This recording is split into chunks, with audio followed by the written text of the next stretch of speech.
Welcome to the talk from solo to soulmate, the secret to attracting the love you desire.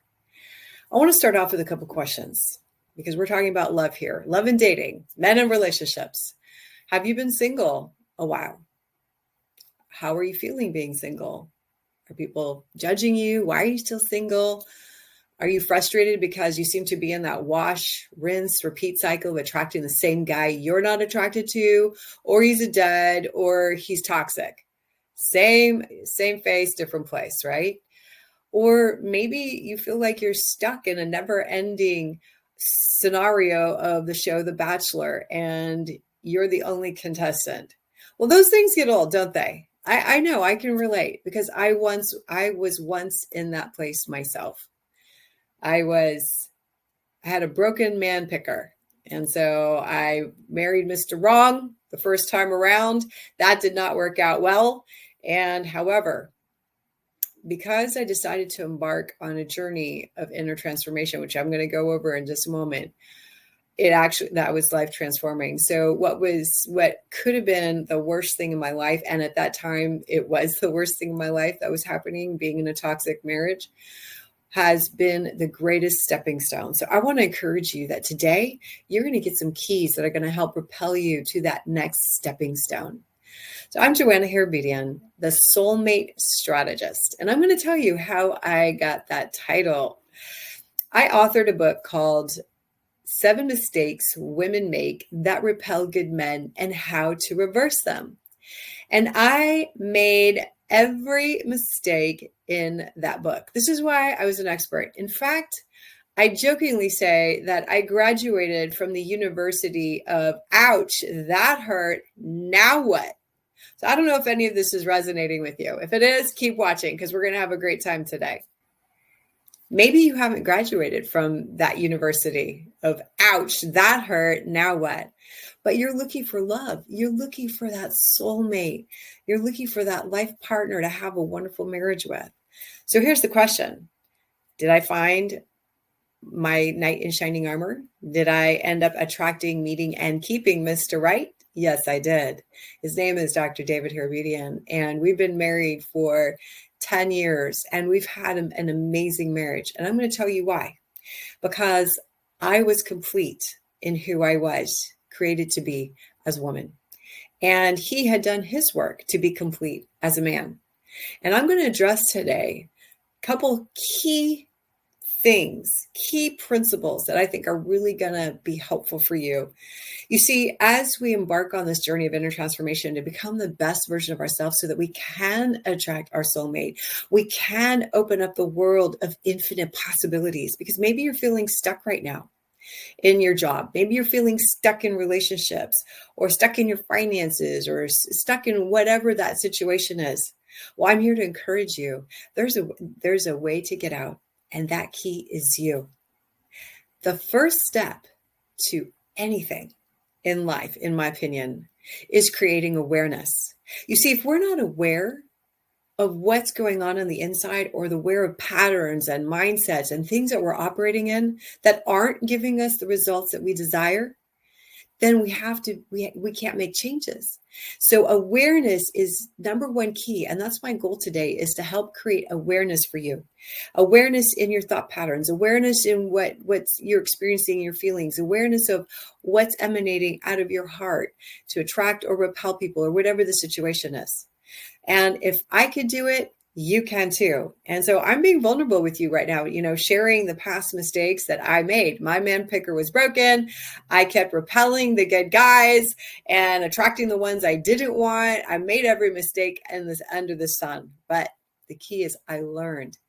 I was at a conference and I heard the most incredible statement that really impacted me. And I'm going to share this statement with you. The statement was, I give myself permission to change my mind given new information, and I invite you to do the same. When the speaker said that, it was like something hit my heart, and I went, whoa, I need to change the way I've been looking at myself, the way I've been looking at men, relationship, dating. And those changes that I made have led to incredible things in my life, things that I never even imagined would have happened. I ended up becoming a 3-time title holder, with my latest title being Ms. America 2019 through 21. And my husband and I have a worldwide ministry where we minister and help change the lives of thousands and thousands of people across the world. And so none of these things would have happened if I didn't start with the simple steps that I'm going to share with you today. I love this quote by Tom Ziglar. It's change starts with you, but it doesn't start until you do. So are you ready to do this? Let's do this together, because you know what? You are not alone. I'm here to help support you, encourage you, and guide you. So let's talk about love blockers. And I want to share with you today a love blocker you may not have even thought about. And it's what I call the Whiffam syndrome. What's the Whiffam syndrome, Joanna? I'm glad you asked. The Whiffam syndrome, it's spelled W-I-I-F-M, Whiffam. It stands for what's in it for me. Me. You know, the media in our culture has really cultivated a Whiffam syndrome. It's cultivated a selfish mentality. You see, there's 2 types of Whiffam. You have a healthy Whiffam, which is a mindset of reciprocity. So how can you serve someone and how can they serve you? So there's a mutual give and take in the relationship. And it helps promote healthy boundaries. It helps you do good business. That's healthy. But the unhealthy Whiffam syndrome that the media promotes and touts is a selfish mindset. It's a mindset that has really an entitlement to it, where somebody owes you something. They should do something for you. And I'm going to give you a classic example of the Whiffam syndrome. And let me tell you, I was the Whiffam syndrome. Did I realize it? No, I didn't know I was operating in a very selfish mindset where it was all about me. You know, we don't do that on purpose. But I'm going to share with you what this was and how I came to the Whiffam conclusion. Little keys unlock big doors, and big doors swing on small hinges, as my husband, Dr. David, says. And there is so much truth and wisdom to this statement. I'm going to say it again. Little keys unlock big doors, and big doors swing on small hinges. You know, when my journey of transformation first started, it all began in one of those defining moments where I found myself, my dreams were shattered. I was now a divorcee. I was single, and I was having my pity party. And of course, I did have a lot of trauma when I married Mr. Wrong. There was a lot of trauma there. And yes, I had to work through the healing of that trauma and all that other kind of stuff. However, there are 2 sides to every coin. And one side of the coin are the women, and the other side of the coin are the men. And each is 100% responsible for their side of the coin. So I'm here in this, defining moment, crying my eyes out, crying a river. My eyes are all puffy. And I cry out this prayer. And I said, God, hold up a spiritual mirror to my face and show me how I ended up in this mess. And that was the beginning of my journey of transformation. You see, it takes courage to look at the good, bad, and the ugly about ourselves. It takes courage to choose to start creating awareness. And so after I said that defining prayer, hold up a spiritual mirror to my face and show me how I ended up in this mess, that was when the Whiffam syndrome was uncovered for me. I married Mr. Wrong. My motive was about what he can do for me, how he can help my dreams come true, how he can help me with ministry, and he can do this, and he can do this, and he can do this. It was a very selfish-based mindset. That's the Whiffam syndrome. What's in it for me? My mindset wasn't a healthy Whiffam. How can I serve my husband, and how can he serve me? It was about what's he going to do for me? And how's he going to help me? So I got into the marriage with the wrong mindset to begin with. Now, was I aware of this? No. How many times have you heard your friends say, oh, I just want to meet a man. I just want to find my soulmate. I just, and I want him to take care of me. We say that so innocently, but if we unpack that, what are we really saying? We're really saying we want him to take care of me, provide for me. Now, there's nothing wrong with being provided for, but it's all about me, me, me, me. It's that Witham syndrome. What's in it for me? And so we're talking about what are some of the love blockers. Well, this is one of the largest love blockers we don't even realize that we might be operating in. And you see, how we do anything is how we do everything. So if we have this Witham mindset in love, where else do we have this Witham mindset? It'll translate into every other area of our lives, and we don't even realize it. And I have a great exercise that we're going to do in just a bit. So I want to talk about another love blocker that can really block us as women from attracting the love we desire. It's perfectionism. I struggled with that. This perfectionism is something that also comes and is influenced by the media. There was a great quote. It's an anonymous quote, and it says, "You're not flawed. You're just beautifully different." Think about that. You're not flawed. You're just beautifully different. But how often do we get stuck in this rut where we have to look perfect? We have to be a perfect weight. We're hyper focused and we're doing this and we're doing that, to perfect our face or to perfect our body, wear the right clothes. And that can take us down a bad spiral, right? We can spiral downward to that because that can lead to a lot of other negative things that impacts every area of our life. So here's what we have to do. We have to look at the root. For example, I struggled with perfectionism. But why did I struggle with perfectionism? What was really underneath that? Perfectionism was really just a symptom. There was a root behind that symptom. So as I went through my journey of transformation, my inner transformation, I began to uncover some things. And one of the things that I realized was that what was behind my perfectionism was I felt unworthy on the inside. I didn't feel like I was really deserving of love. I didn't feel like I was beautiful.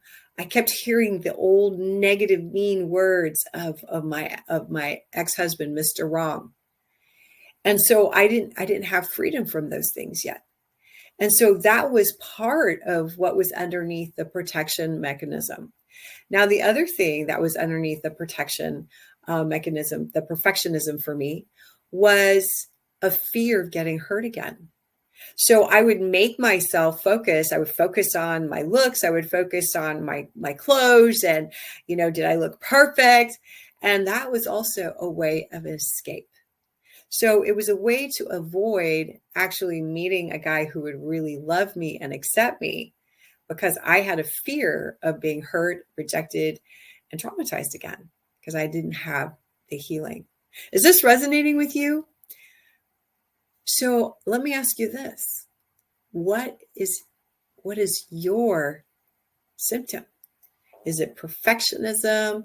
Is it the need to control? So remember, we're creating awareness right now. There's no judgment on any of this because you see, the more you realize that needs to get addressed, that's great. That's what we want. I want you to come to these realizations and aha, it's like, oh, I'm doing this, or oh, wow, I do need to change that. That means that you are on your way to freedom. That means you're one step closer to meeting your soulmate. I know I'm giving you a lot of food for thought. So are you ready for a challenge? So pause the video right now and quickly download the free PDF of the Inner Mirror Challenge. So just go to the innermirrorchallenge.com right now and download it. When you're alone, I want you to stand in front of the mirror and I want you to stare at yourself. I want you to look at your face, look at your neck, look at your body, look at your hair, look at everything about you. And as you're standing there, allow whatever comes up to come up. Don't judge it. Don't think about it. Don't analyze it. And then you're going to write that down on the PDF of the Inner Mirror Challenge form. Okay. And then, so that's step number 1. Then step number 2, I'm going to have you journal, write down your negative thoughts that you are thinking throughout the day. And I'm pretty sure you may be quite shocked at the amount of negative thoughts that you have. For example, when I did this exercise, I had 3 pages, front and back, of negative thoughts about myself, negative thoughts about relationships, negative thoughts about men, negative thoughts about dating. It was shocking to me. Okay, so step 1, we're creating awareness. This is all we're doing. We're not judging anything. We're just creating awareness. What are the negative thoughts, negative emotions that are coming up for you? You write them down in the negative column. Then you're going to write the opposite thought in the positive column. So for example, I look ugly. I feel ugly. You're going to write that in the negative column. In the positive column, you're going to write the opposite. I am beautiful. Then you're going to verbally come out of agreement with the negative thought. So for example, I come out of agreement with the lie that I am ugly. Then you're going to state boldly with energy from your belly, with energy. You're going to state, I am beautiful. Because you see, your words have power. Words have the power to build up, and words have the power to tear down. So what world are you creating with your words in your thought life? Because what you're thinking will come out in how you're speaking, but you probably don't realize it. And that's why creating awareness is the key to success, one of the big keys to success. So let's run through this example again. My negative thought was, I'm ugly.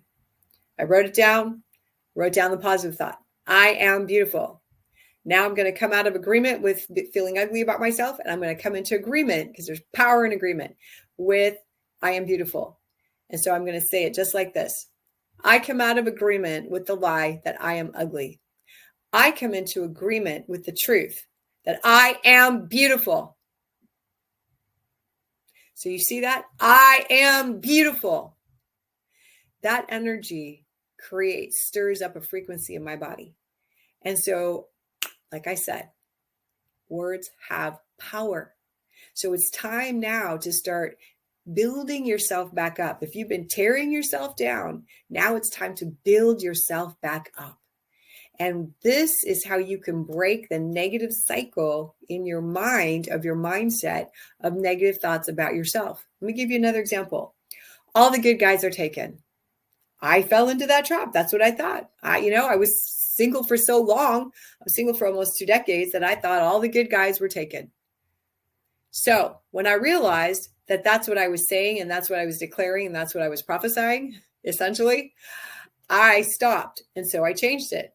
So I did. I said, I come out of agreement that all the good guys are taken.